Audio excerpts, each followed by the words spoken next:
All right, welcome my friends to the Black Diamond Call for, what is it? It is the 20th of February, 2017. As always, John Lavenia here with you live on a Monday night. You know, we had such a good time here last week with our conversation. I wanted to keep this sort of a monologue, hopefully a dialogue if you guys want to participate towards the end. I want to keep that going and tell you about some other core ideas that have come up for me as I became successful in top tier direct sales. Before we get into that, though, of course, we do have a reminder and an announcement for all of our brand new members, and that is we are having our second ever marketing mastery event here in the United States. That's going to be in Orlando, Florida, at the near the Walt Disney World Resort, and you can get all the details on that at digitalaltitude.co/MME, as in Marketing Mastery Event, and you should also be able to find a very conspicuous link to that inside your Digital Altitude members site. So be sure to check that out and grab early bird ticket pricing while it's available, and couples tickets discounts and VIP tickets while they're still available. Here, let me tell you what happens typically. What typically happens is a ton of people register at the last minute. Okay, so do everybody in the event department, do them a favor and register early. That would just help with the mad rush at the end, which for some reason always happens. Just human nature, I guess. But you'll pay more if you wait, too. So don't wait. And so there's that. And then also I wanted to say happy birthday to Digital Altitude. This is, we're coming at late February here, and this is when Digital Altitude hit the marketplace 1 year ago. That's right, back in 2016. And I want to talk with you a little bit about this tonight as it relates to, I think it relates to the timing of everything we're doing here. And I think it's very relevant for people who have come here for the purpose of making their mark in the online marketplace. You've got a very auspicious, I love that word, by the way, auspicious. That means that it's sort of like good omens, like this is very good conditions for success, very auspicious, right? Like the planets are lining up. That's what auspicious means. So, yeah, it's a very auspicious time to be involved in Digital Altitude. So I wanted to talk with you about that. Anyway, hats off to Michael Force. And Michael Force, I don't know if you're listening right now, or maybe you'll listen to this on recording, but congratulations on getting this company to a year old. Bravo, sir. Bravo. And bravo to all the people behind the scenes, Jeremy and Dallas and Jason and Mary and all the other people, Travis and Alan, all the people that make this work. So there's a lot of people working behind the scenes for you and for me. So with that, here's what I wanted to talk with you about. And it's kind of a birthday theme, but I want to do like story time with Uncle John tonight. So if you'll humor me, I want to go back to 2002 when I was a newbie. Yes, I was a newbie, if you can believe that. I was a newbie in this business model. Of course, Digital Altitude didn't exist back then. This was back in the Stone Age, and we were, carving wheels out of rock, and pterodactyls were flying around, and you should see the size of their poop too. My goodness, it's something. And so we had lots of problems back then. We had lots of problems. Anyway, here we are, millennia later, 15, 16 years later, and this business model is still here, right? This has worked. This is the business model which has made hundreds of millions of dollars for ordinary people. Now, I know sometimes people might look at successful, entrepreneurs or people who've, got to the top 1% of income earners in an industry and say, wow, those people are special. I want to assure you that while I like to think I'm special, and I guess my wife thinks I'm special, my daughter certainly thinks I'm special, I haven't always thought of myself as special. But what I did think of myself as is a leader. A leader. And, for me, it was difficult. I was frustrated a lot when I was looking for something, finding hopefully some way to make a multiple six-figure income. That's all I wanted, a multiple six-figure income. I'm not asking for a lot. I don't think I'm greedy. I don't think I'm narcissistic. I think I'm just somebody who wants to provide a good lifestyle for my family. Now, if you can relate to that, you can go ahead and type in the chat roll. I'm going to go ahead and be checking the chat roll throughout, and we are going to open it up for Q&A at the end. Oh, and I forgot to give my weekly disclaimers. Okay, I'm going to give you my ideas, my opinions on stuff. So see how these ideas can work for you. If they work for you, great. Take what you like and leave the rest. And if I say anything that offends you, you'll get over it. That's just how we roll. I've got, I've got an idea, and it comes right out of my mouth. I never know what I'm going to say until I actually hear it myself, which is always very educational for me. So back to our story. So here I was, and I had done franchising. I had put over $100,000 into a franchise where I worked my ass off. I mean, I was 70, 80 hours a week. I was miserable with it. So good news about franchises, that there's already a plan laid out. It's predictable. Here's what you do. Here's the training. Here's the whole procedure. We've already figured out the system. Just do that and pay us royalties forever, right? So that's franchising. And good news for us here in DA, is that we've got a franchise-like model in terms of systems are already out, already laid out. We've already figured out lots of stuff. Okay, this whole idea, which was digital altitude, which was nothing but an idea a couple years ago, and took Michael Force a year to put that idea in place to get the engines running and everything, and then now it's here on the marketplace for a year. So that all started with an idea, right? But it was an idea based on experience. It wasn't just a theory. Okay, and that's the beauty of franchising as well, is that it's based on experience, right? Like, this is actually working. Oh my goodness, look, people really want to buy our hamburgers. Okay, well, let's put up some more stores. In fact, let's get you to pay for the store. You can make some money too, and then you're just going to go ahead and sort of lease the system from us, and pay your royalties or whatever. So that's the franchise model. Now, of course, we've got systemization without franchise fees and royalties, and without the myriad of regulations that people in that world deal with. Anyway, I had been down that road. Bought myself an 80-hour-per-week job and about a six-figure income. Made about $100,000 per year with that, working 80 hours a week. What else? I had gotten into multi-level marketing. Interestingly, and I'm not here to poo-poo MLM. That's fine. There's a lot of people on that path. In fact, there's a lot more people on that path that are on the path of top-tier direct sales, which is what we do. Okay. Some people don't get the distinction between the two, but I'll tell you the distinction as I experienced it. Okay, so this is my reality. This is for me.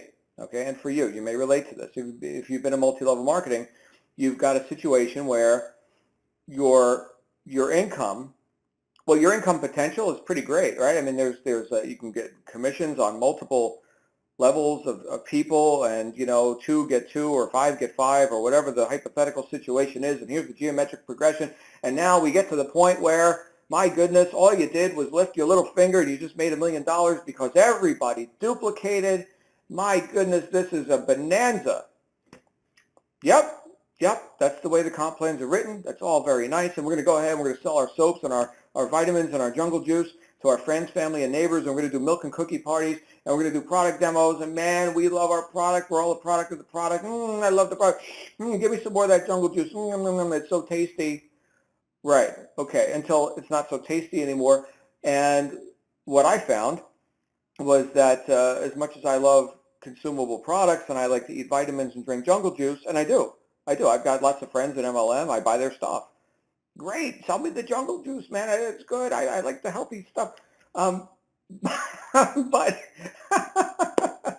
it was just a terrible business model for me because I was not a marketing guru. Now, if anybody here can relate to that, you can go ahead and type in the chat roll as well. I usually don't elicit chat roll responses from people, so I'm attempting to do more of that.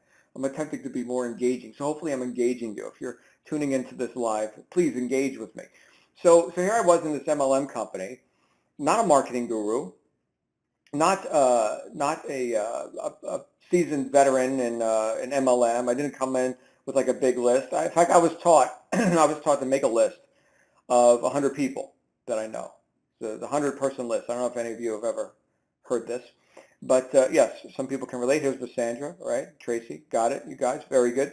So I was told to make a list of 100 people and to, I guess, start calling them and cross my fingers. And the whole idea there is that, think about this. This is going to sound critical, and again, if I say anything that offends you, you'll get over it. Okay? You could be working in an MLM business right now. I don't care. Do whatever you want. It's your life. Okay, but here's the thing. I've been to countless MLM conventions and network marketing, call it whatever you want. I've been to countless conventions and asked people, so what kind of marketing are you doing? And they look at me like a deer in headlights, like, marketing? Marketing? Like I should bring a dictionary with me when I ask questions like that, because they don't know the definition of the word. And neither did I. Neither did I, right? So let me go ahead and define marketing. Here's the best definition that I've ever come up with in my study of the subject, and that is the act of reaching into the public, impinging on their space, and putting their attention on that which you offer, purpose of which is to increase the demand for what you supply. I'll say that again. Marketing is reaching into the public, impinging on their space, and putting their attention on that which you offer, purpose to increase the demand for what you supply. That is marketing. Okay, now how many people in MLM can give you that definition, despite the fact that they're walking around with their network marketing name tags on and they identify as network marketers? They do. They identify as network marketers. What do you do for a living? Oh, I'm a XYZ company rep. Wrong answer. Wrong answer. Okay, if that's your identity, you've missed it. And it serves the MLM company. It serves the product provider, which is how I see an MLM company. I see them as a product provider. Thank you for making the product. Thank you for handling the commission plan and doing the legal thing. And thank you. I don't want to, those aren't my problems. Thank you for having those problems. Those are not my problems, right? We've got a whole staff here at Digital Altitude. We could say, well, here's a parallel. Digital Altitude is a product provider. Here's a comp plan. Here's business system. Here's all the stuff, all the problems that you don't want to have. We got those problems handled over here. You get to wear one hat, and that hat is marketer. And most people who have that hat on are not manning the post. They don't know how to wear that hat. And that's what I found throughout network marketing. And I came in not knowing about marketing, and nobody could teach me about marketing. It was just make a list of 100 people and call your friends, family, neighbors, and have milk and cookie parties and give them product samples or whatever. I did that for a couple of years. And made $12,000 my best year doing that. And I know other people, again, this is not to invalidate the success of other people. Other people have had great success with a low ticket, sell, 10 million units a month to make, a couple $100,000 a year. I never made a couple $100,000 a year. Remember, my goal was $20,000 a month. That was my goal, $20,000 a month. And I was not vague about that. I had reasons to make $20,000 a month. One of the reasons was I envied the people who I saw in the network marketing deal who were roped off behind the velvet ropes at the big company convention where there's 10,000 people chanting about how they're all going to be rich, and there's like 20 people behind the velvet ropes. These are the untouchables, man. These are the celebrities. They're making like $20,000 a month, and they're driving new Lexus and Mercedes-Benz. And here I was working my ass off, right? In fact, I was, as an aside, I was introduced to the whole concept of network marketing originally by a customer in my franchise. For those of you who don't know, I used to be a mechanic, okay, and I had purchased a franchise tool distributorship. I don't know if you guys have ever seen the big white trucks that drive around. There's several companies. There's Snap-on and Matco and Mac, and these are tool distributors. They go from shop to shop, and they sell tools, and they give credit to mechanics who, in some cases, they're just not creditable. They can't seem to come up with their $20 a week to pay their tool bill and all this. Anyway, that's how it was when I was doing it back in the 1900s. And so that was a related field. I used to be a mechanic, and I got into a franchise in a related field that I had an aptitude for. Okay, I figured, yeah, let's sell tools. This is something more entrepreneurial that I could do. Anyway, one of my customers came onto my tool truck one day, and he said to me something that may sound familiar to anybody who's ever been in MLM. He said, "Hey, John, you're a pretty sharp guy. Have you ever considered other ways of making money? You keep your options open?" Now, I had never heard that before. Okay, so I was like, "Yeah, make money? I'm working 80 hours a week over here. You got something to make money? My goodness." Now, granted, the guy he was below me on the hierarchy of causality, okay, and like he's an employee working for some company. I'm an entrepreneur working for myself, so I already had some altitude over him in terms of no pun intended with digital altitude, but I already had some altitude over him in terms of what I was accomplishing in life. But I'm open-minded. I mean, this guy knows something. Maybe he just got like a hot stock tip or something, and he's just killing some hours at the the place where he turns a wrench all day because what else is he going to do this time? I don't know. I'm not going to prejudge, so I'm going to go check it out. That's how I got started in network marketing, and yeah, that was a great start in terms of learning how to apply some of the principles that I had been studying for years. I had been into personal development, reading books and stuff like that, and I was looking for something more resourceful I could do. That's why I also got into business. I was running that franchise.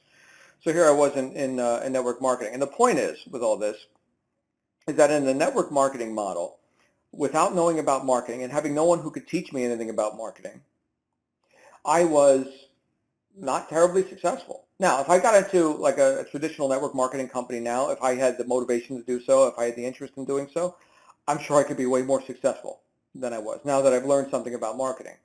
So again, this isn't to condemn all like low-ticket network marketing deals, but I will tell you that without having marketing prowess and without having a list, like for example, a downline that I'm bringing over from some other company, I was pretty much dead in the water.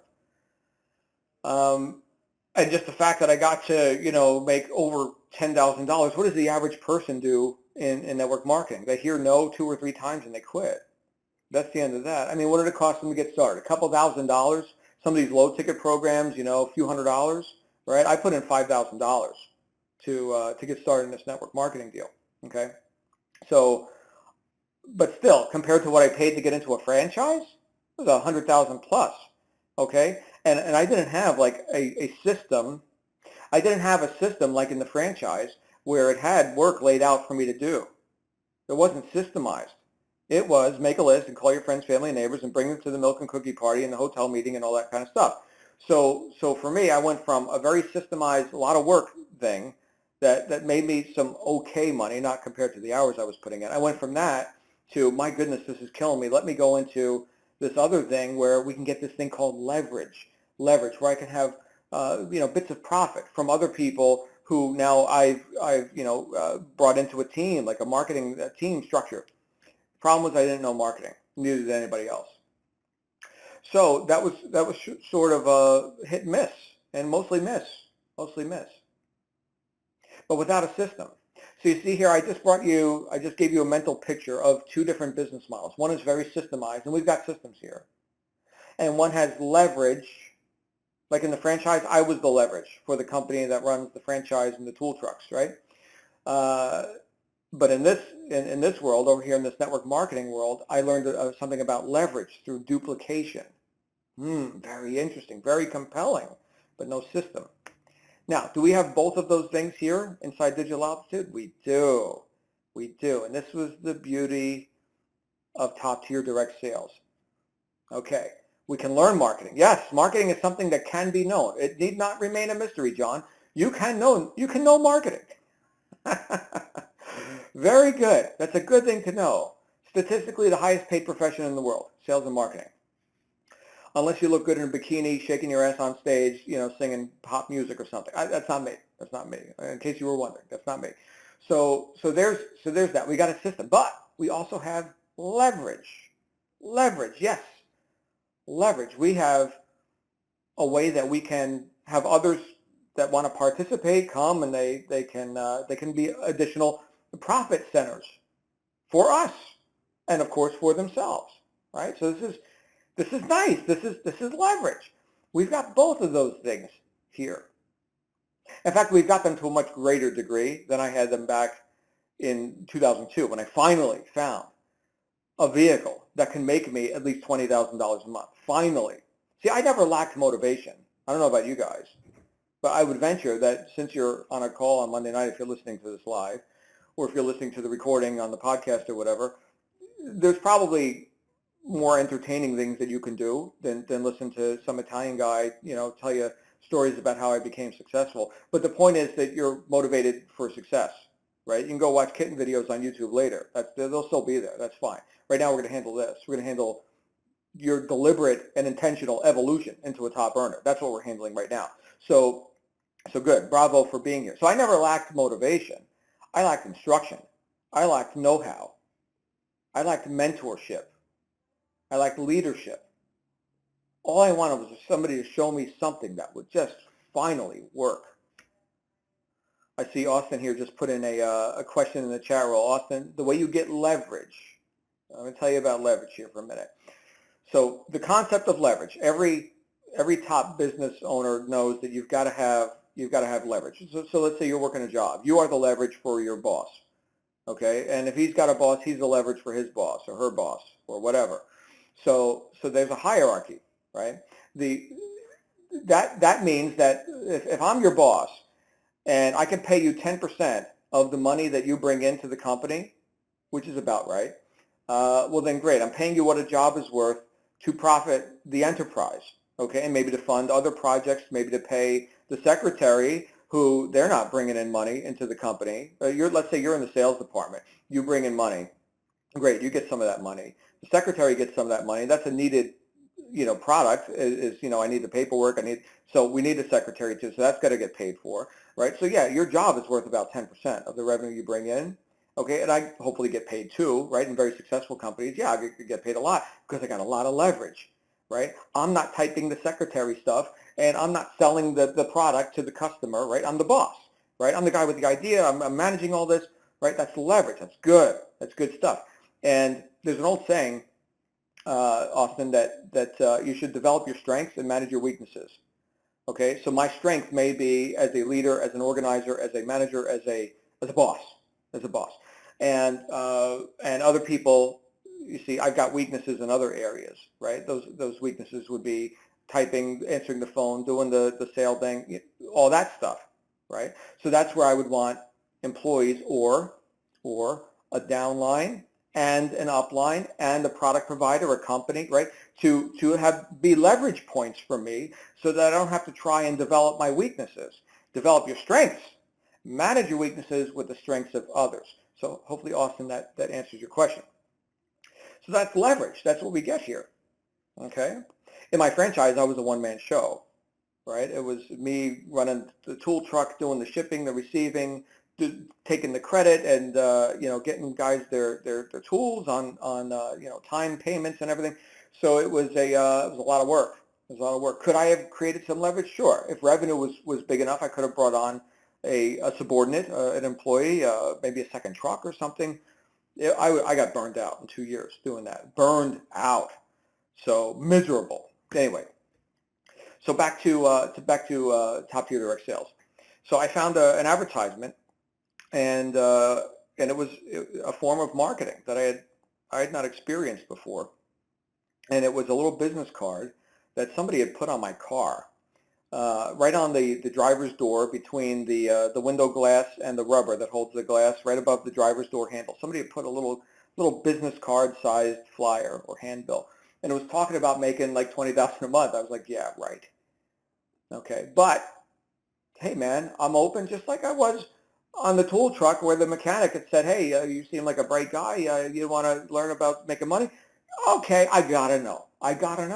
So again, we're going back to the Stone Age now, but I called the toll-free number and I got the free information. Next thing you know, I'm talking to a guy who's making $50,000 a month or so doing this home-based business deal. I had no idea what we're talking about here. I was a newbie. I didn't know nothing. So I got started. And here's what I found.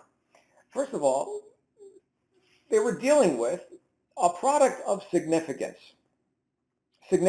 Okay? So, and again, not to invalidate vitamins and jungle juice. That's awesome stuff. Great. But is it going to change somebody's life to the point where they now are more able to get what they really want?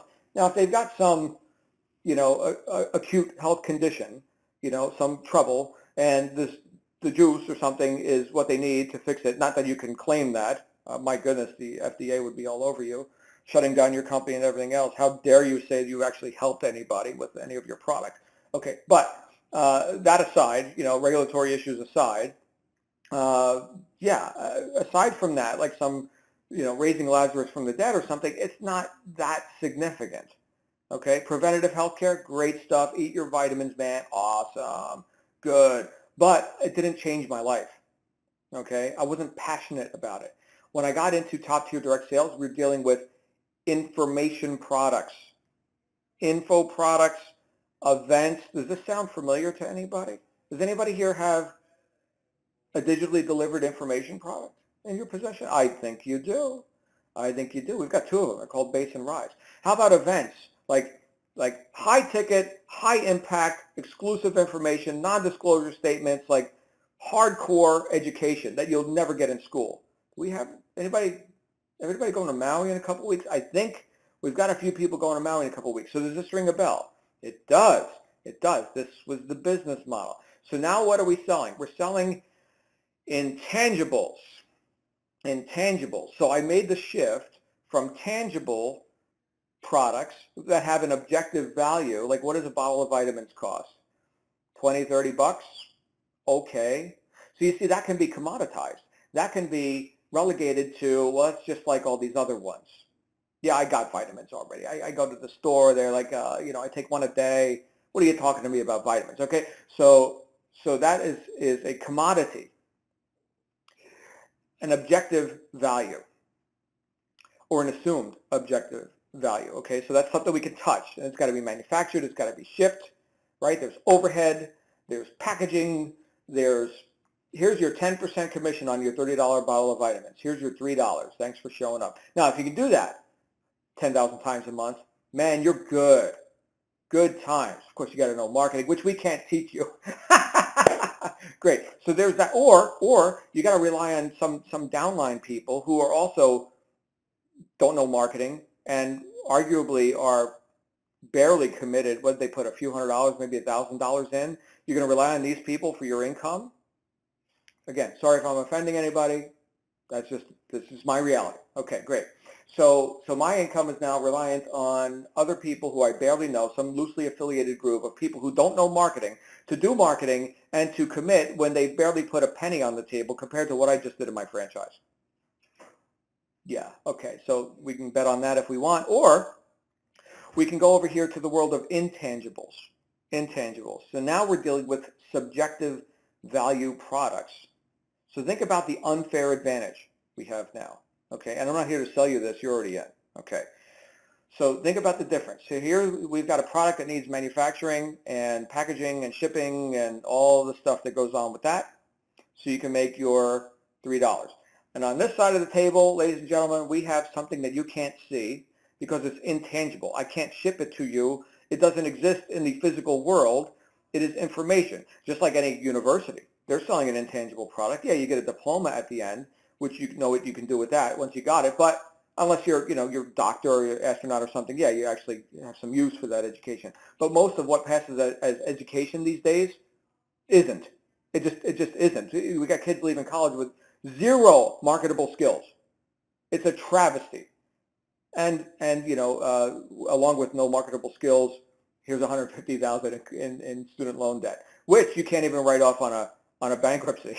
That bankruptcy does not relieve that. So it's a pretty interesting offer, as offers go. I think that's a pretty interesting offer. I'm not saying that there's no use for specialized knowledge when it's specialized knowledge, specialized understanding, actual education. The point of which is not to get people to just think in a different way, but it's to get people to be able to accomplish new things by behaving in a different way. That's actually the point of education. Education is for use. It's for use. Okay, so now we come to digital altitude, or in my case, when I got started, this didn't exist, but we had same kind of a business model dealing with intangible products of high significance, high impact, high subjective value. What is it worth to me to learn marketing? What is it worth to me? Well, I'll tell you, so far it's been worth to me some millions. Some millions is what it's been worth to me so far. And I'm not done earning, nor am I done learning. Okay, so you see now the value of information, usable information, real education. Okay, so this is what we were dealing with. Intangible, significant, high impact, high subjective value, not objective value, right? I could put information into a book. Now it's commoditized. What's the book cost? 20 bucks. Or we could do a full interactive, digitally delivered educational program. We can deliver it online. We don't have to ship a product. And my goodness, the value goes way up. And so does the purchase price. It's beautiful stuff. I deal with intangibles now. and I've got significance. I've got something that means something, that can change somebody's life for real if they but apply it. Yes, yes. And because we didn't spend all our money on manufacturing and shipping this damn thing, we could actually pay a commission. Imagine that. People can make real money on a few sales, not sign up 10 million friends, family, and neighbors, which you're never going to do anyway, or bring in some huge downline, or have some list that you've been building your list for 20 years, and so you've got like 10,000 people standing in line waiting to buy whatever your offer is. No, no, no, no, no.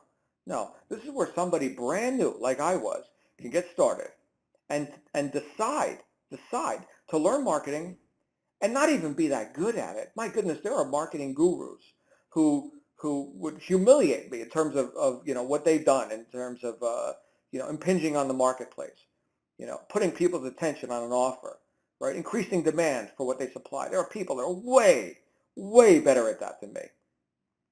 I'm still learning. But even at that small gradient that I was on, my goodness, I made $20,000 my third month after years of missing the mark, after years of frustration, years. Now, what's the key? Okay, I gave you a couple of keys already. Deal with intangibles, deal with subjective value products, have a system, but also at the same time have leverage, have able people, able mentors, coaches, people who can illuminate the path because they've walked it, not just theorized about it. They've walked the path, okay, and they're willing to teach. That's all beautiful stuff. And now the one more ingredient we need. One more. Can you guess what it is? Can anybody guess what the one missing ingredient is in this whole picture? It sounds damn near perfect. What's the one missing ingredient? And it's the one ingredient that so many people miss. And that's why this doesn't pay them. Can you get what that one ingredient is? Why does this not pay them? And in the question, you will find the answer. Why does this not pay them? The missing ingredient. Nobody got it yet. The missing ingredient is them. It is the individual. There must be a powerful, motivated individual at the helm, steering the ship. Nobody can do that for you. It's you. You are the missing ingredient in this whole success equation. And if you are motivated, and if you but have a bit of integrity to your own goals, assuming you've got goals, which is why you would be motivated, and if you've got that, then you are the missing ingredient. And you've got to want it like you want to breathe, like you want life, like you want success, like you refuse to be denied. You will not live without this. I will not be denied this $20,000 a month any longer. And when I finally found messengers who had a message worth listening to, I grabbed on and I never let go. And I made millions, unapologetically, because I know I was willing to pay the price, whatever it took. I got to learn. I got to do this like my life depends on it. Now, I'm not telling you to get frantic or that everything else in your life has to stop, but some of those things might have to stop. And one of those things that might have to stop is you telling yourself that you can't, is you telling yourself that you're somehow unworthy or inferior or you're lacking something. The only thing you're lacking, if anything, is the marketing education. And if you're here, you've got that at your fingertips. You've got a great offer. A great offer. And once you know marketing, you're going to have lots of offers. I published my first book. Thousands of people bought it. Why? Because I learned marketing. Now I had a list. Now I had people that I had influence in the marketplace. I had impinged. I had put people's attention on that which I offer. And I got a new offer. Ladies and gentlemen, here's my book. Great. Sold. So you see this? I'm going to give you a quote from Napoleon Hill out of his classic book, Think and Grow Rich. This is, he talks about, in fact, I took this up with one of my students today. I took up this quote, this whole issue. He says there's a secret in the book, and if you're ready for it, you'll find it, and you'll never submit to failure again. Well, I have found several secrets in that book.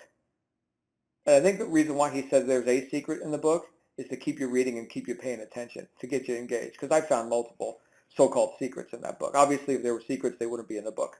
So that was some marketing on his part. Hey, you bought the book, now read it. Okay, great. So I found a few so-called secrets, and one of them is in the chapter on organized planning. Organized planning. Great chapter. Every chapter is great in that book.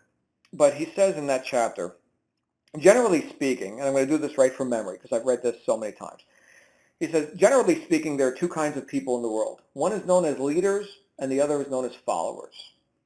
Decide at the outset whether you intend to become a leader in your chosen field or to remain a follower. The difference in compensation is vast.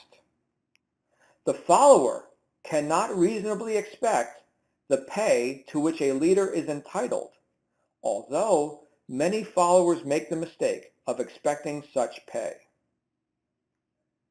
You get that? That's huge. Huge. Okay, so what does this mean? Let's look back at MLM. So here we got people signing up to be entrepreneurial. Great, it's a step in the right direction. But are they leaders? Well, I suppose they can go to the rally and chant, we're leaders, we're top earners. Yeah, that's nice. Affirmation's a good place to start. But are they leaders? No. How do I get leads? How do I call my list of 100 people? What should I say when people ask me what do I do? How many herbs are in the vitamin product, right? It doesn't occur to them that it's their business, that people are buying them or not, and that their identity cannot be, I'm a subordinate of some company, and that's why you should get started with me, because look, we got a great product. Oh, you should hear about the founder. Let me tell you all about the founder. And the corporate headquarters is just so beautiful, and we got 10,000 square feet, and the offices, and it's built on the beautiful rock of Gibraltar, and my goodness, nobody gives a damn. Nobody gives a damn about any of that stuff. Okay, so they're regurgitating what they heard somebody else tell them was important. That somebody else was probably their upline or the corporate people, and their post is making products and publishing brochures and being compliant and making sure things get delivered and doing accounting. That's their post. That's not your post. Your post is marketer, right? And if that was their post, then there would be no opportunity here for you. Think about that. People sign up to be network marketers to man one post, and that post is marketer, and they have no idea how to man that post. And they look to other people who also don't know how to man that post, as evidenced by the fact that they offered it to you, and they're looking to advice for that. They're followers. My goodness, they're followers. Followers. But we're going to make a pile of money. Oh my goodness, we're going to be so awesome. Hey, can you help me? Hey, can you tell me what the ingredients are in the thing? Hey, why is that like that? Hey, explain the comp plan to me. And I don't know how to do this. And nor am I willing to learn or do the research on my own. I mean, it is maddening. But hey, they only got a few $100s or a couple $1,000s on the table, so what does it matter? You know what? I heard no a couple of times. Let me take a walk. There you go. Again, sorry if this offends any of you. So here we go with what I experienced when I found top-tier direct sales, which I found in my first company that I discovered. The company was just a year old, just like Digital Aptitude is right now. Your timing, oh my goodness, if you're hearing this right now, your timing is legendary, because first year of any business is, rocky road, it's problems. We got problems. Nothing's perfect, right? We got problems. We got to work through the problems. Most companies never make it to a year old. Nope. Guess what? We're a year old. We've just proven our mettle in the marketplace. And we're just getting started. Most people have never even heard of this. My goodness, no clue what we've got here. They're in the MLM deal right now. Or they're working the job. Or they didn't even know what an entrepreneur is. Or whatever their story is. But people are waking up every single day and looking for opportunity, right? You know that one day's production in terms of newborn babies are more people than you can ever sign up in your lifetime. Just think about that. We got 7 billion people on this rock. You got some opportunity here. A lot of them speak English. A lot of them are on the internet. And a lot of them are dissatisfied with their current results, whether they admit it or not. Eventually they're going to admit it. And they're going to be looking for what? They're going to be looking for the ingredients on the label? No, they're going to be looking for a leader. They're going to be looking for a leader. And if they find your advertisement or your content or whatever you're putting out there it damn well better be you. So you see the Napoleon Hill quote, how this affects your pay? It's big. It's big. So I decided at the outset, just like Napoleon Hill said, I decided at the outset to become a leader. And if you want to remain a follower, that's fine. Just don't expect leadership pay, right? Don't expect to get orange juice from an apple. You're barking up the wrong tree here, man. So I treated it like a business. I also put tens of thousands of dollars on the table. I'm not going to walk so easy on this. And I had significance. I was dealing with significant products. I was dealing with intangibles, something of value, something I could get passionate about. Personal development, marketing, education, knowledge, understanding, freedom, control, ability, responsibility. Yes, this is what I'm about because I'm a leader. And I had other leaders who were leading alongside of me who illuminated the path based on their experience. That accelerated my learning curve, and with a little bit of marketing that I learned, a pathetically little bit, I made almost $500,000 my first year.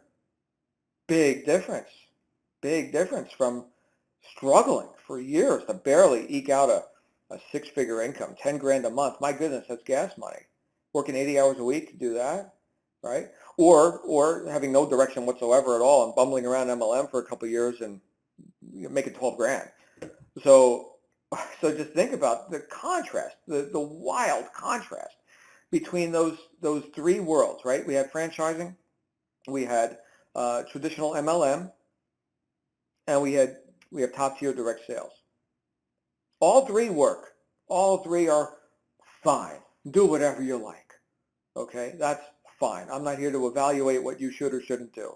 I can just tell you for this guy, well, look at the results. I mean, what else do we have to say?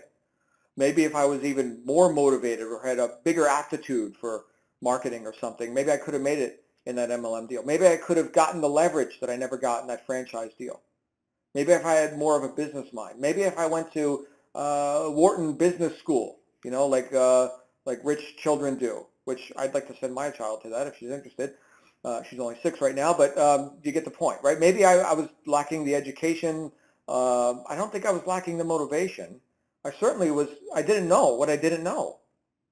And what are you going to do when you're completely ignorant that you're ignorant, right? So how fortunate are we to have found a group of people here in, right now it's 2017. If you're 1 hour in the business, you're so fortunate. You don't even know yet. That's how fortunate you are. Okay, but how fortunate are we to be in a community of people that actually know stuff and are willing to teach and have provided a product line of significance, of super high subjective value, and a compensation plan that pays out 60% and has leverage across 3 generations, and handles all the problems that you didn't sign up here to have those problems. You don't have to make the product. You don't have to handle all the bookkeeping. You don't have to handle the lawyers, the design, graphics people, the stage. My goodness, wait till you guys see what's happening in Maui at the Ascend event, and in Orlando at the Marketing Mastery event. None of those are your post.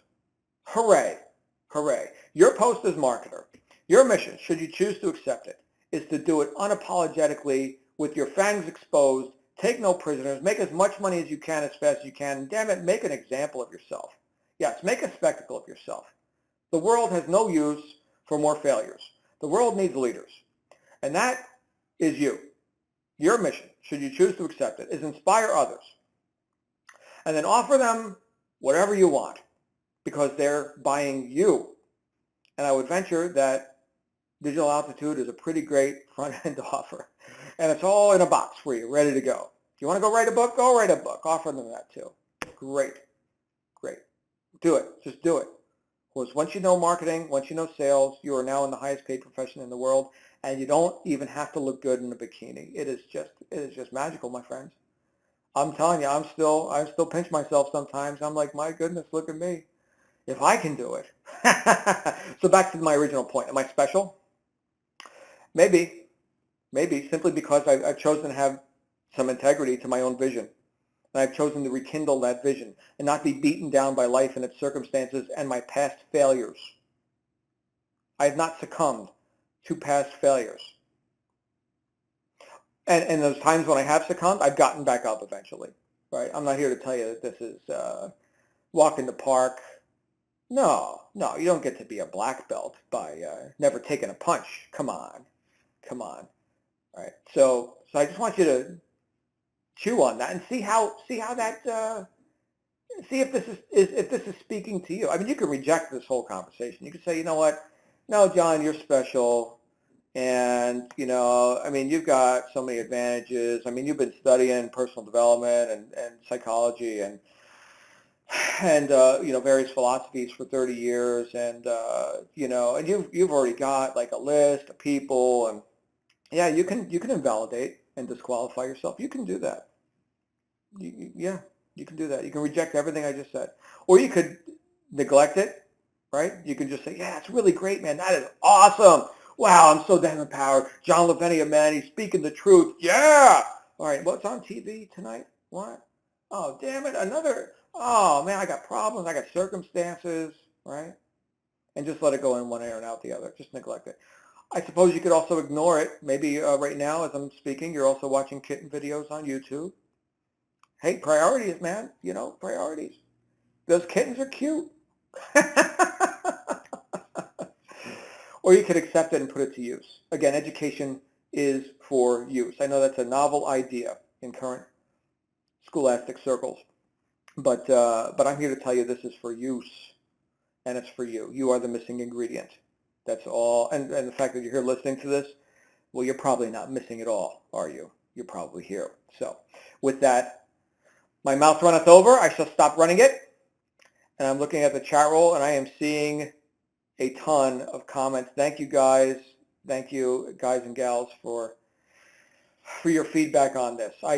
This is just with great love and respect that I offer these ideas to you each week, and usually with a co-host, and we are going to have one next week. By the way, before I open it up for Q&A, next week we're having our final Black Diamond call before the Ascend event in Maui, and we will be taking Ascend week off. Ascend week is a holiday week for us, so we will be taking that week off. Next week we're going to be having our grand finale for this run with Jason Stone. Jason Stone is scheduled to be on the Black Diamond call next week, so mark that on your calendar. Right now, what I'm going to do is turn on the Q&A mode. Stand by. Here we go. Q&A session has started.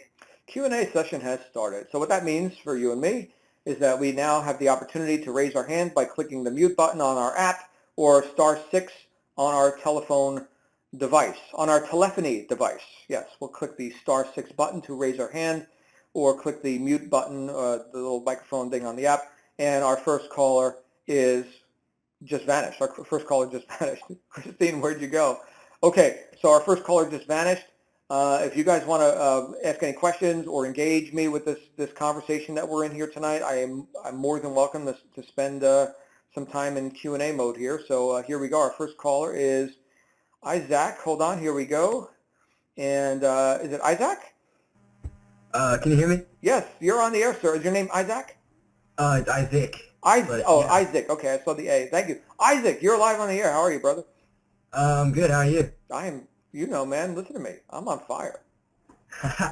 Well, I'm currently 17, and I turn 18 in about 4 or 5 months from now. I was just wondering, how much information, like, how long did that take for you to attain in this, like, area and field? Like, how long would you say this took as compared to, like, a college education or going through high school? Because I'm really trying to focus on and doing a lot of online sales in my future, doing a lot of social media type stuff, and to hopefully planning a career where I'm just having all this free time, being able to travel the world and not having to worry about being trapped in a classroom. I mean, I totally appreciate like what the school system I'm in is doing, but just overall, I think in America it's very jaded. It's very so like cookie cutter, do this, go to college, and then after that we don't know what to do. Like they're not teaching us how to be confident. They're not teaching us like life skills or anything like that. We have to learn from that from our parents. And chances are, if our parents aren't with us or don't have that type of support to give us, then it's not going to work out. So in terms of this, like, does it kind of make sense? Oh, totally. Yeah, so how long does it take to get to a level of consistent and sustainable profitability, success, something? Yeah. Okay. Well, it doesn't take long. I can tell you that what usually takes the longest, and I think you'll appreciate this, what usually takes the longest is the decision. See, most people live in a state of chronic indecision, Absolutely. also known as procrastination, right? So that adds years, decades, adds as much time as you want to add. Lifetimes, I don't know, right? So yeah, make a decision, and it sounds like you have. So great news, you're almost home. So now all you got to do is learn a few skills, okay, and stay in this conversation, Isaac. Stay in this conversation. Okay. No one has arrived. I have not arrived. I've been in this conversation for decades, and I have not arrived, okay? So just be careful of thinking you've arrived or that you don't need to learn anymore, okay? Especially when we're talking about, marketing. My goodness, online, right? There's lots that you could learn. So my suggestion is find something that you have a natural tendency to do. Like, for example, you seem to be well-spoken, maybe podcasting, maybe, hosting webinars or maybe video.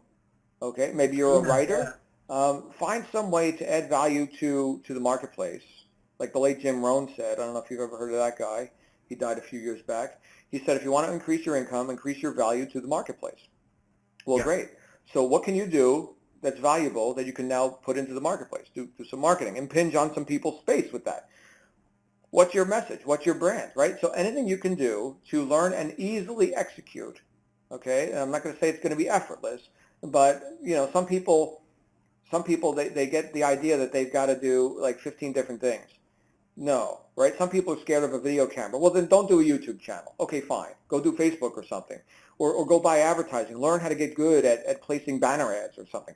So learn one or two things and then go deep in those areas, and you'll find that you just start to get traction. It does not have to take a long time. What takes longer is usually making a decision. That's usually what takes longer. So once you've decided, man, like once I knew, here's the thing, Isaac, once I knew that I was on the right path, I'm never letting go. Right? All I needed was a taste, just a little taste. I just needed to hear the truth, and it rang true. Yeah. It rang true for me, and then I experienced the truth, and then it was, I'm done. I'm a lifer, That's really good. So, yeah, I hope that helps, or at least inspires you, Definitely. I've been doing a lot of work in the background for a lot of months now, and just like going through high school, I've been really trying to understand like who I am as a person. Like, because they emphasize so much on the grades and the sports, and I can do that too, but I just wanted something a little bit more than that. I want to get my life started as soon as possible, as soon as I'm out the house, and just being able to have financial freedom. I feel like that's something that is not really, quote-unquote, seen as attainable now in this society, and I want to be able to just be set apart and break out of that. Mm. Well, it's yes, I hear what you're saying, and I would say it actually goes even further than that. There's a narrative which tragically has permeated academia that for you to be more successful, it means that somebody else is going to be less successful. Egalitarianism, what I would call Marxism, really, socialism, that capitalism bad. The group is more important than the individual. It is really interesting what I've witnessed in terms of academia. And so why bring up anything like life skills or you becoming successful? That does not fit the narrative, or that you could somehow reach higher. I mean, the whole idea, and again, I don't mean to get on a rant with this. That's okay. That's okay. The whole idea of that everybody's equal.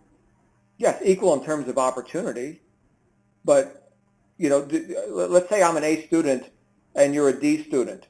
Should we just both be C students then? Like kind of even it out, like the curve and everything, or can I be an A plus student? Can I go like 3 grades ahead because I'm just in it and that's it, right? I'm into it, and I'm going to knock this stuff out. I'm going to get on with some goals, right? Oh, I like that way. I like going at your own pace and excelling to whatever degree you choose to reach above mediocrity. And that is not the narrative, man. It's the sheeple. It's the sheeple, man. And the purpose of the herd is to keep you in the herd. I mean, think about who you're learning from, right? People are making 30, 40 grand a year. So what are they going to teach you about being a successful entrepreneur.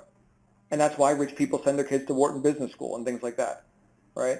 So it's a whole different world, you know. I will tell you that it's an extremely destructive mindset to be in the what's called the competitive mindset. So if there's only so much pie, you see, Isaac, there's only so much pie, and if you get more, well, I get less, right? Well, screw you, right? Everybody gets the same amount of pie.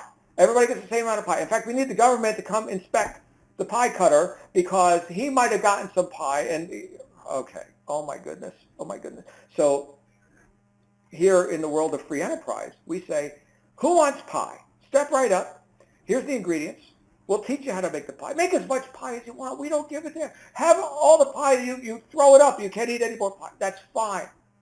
I don't care. It doesn't affect me. I'm making my own pie. Yeah. There you go. I hope that helps you, man. Thank you. That's awesome. Thank you so much. You're awesome, man. You're not even of the age of majority yet. My goodness, you're 17.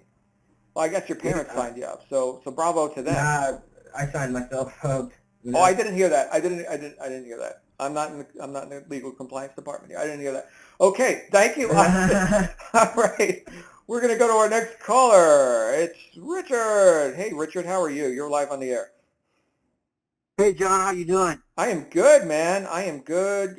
What's new with you? Well, you know, I've listened to your thing here, and that's just totally awesome. I like to say this. Last night, you know, I'm on step 10. I'm going on 10, and I had a dream last night, and it was funny because I looked at this, and I'm 63 years old. It wasn't. Hold on. It wasn't John Lavinia in a bikini, I hope. No, it wasn't. Oh, thank you. You know what? This digital altitude, it's almost like a video game.